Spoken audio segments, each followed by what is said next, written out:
Давайте посмотрим, а в чем человек, которого вы здесь загадали, вас обманывает. Вот в чем его обман перед вами?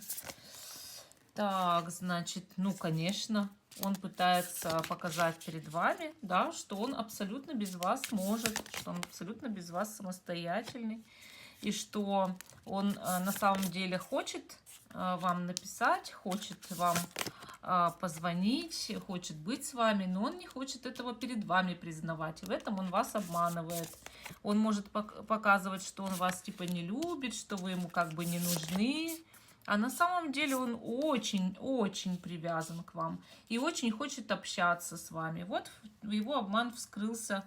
Мы теперь понимаем, что это все притворство, что он на самом деле как на вулкане, да, на самом деле очень грезит по вам и думает о вас сутками и мечтает как бы быть рядом, но вот обманывает, что нет, нет.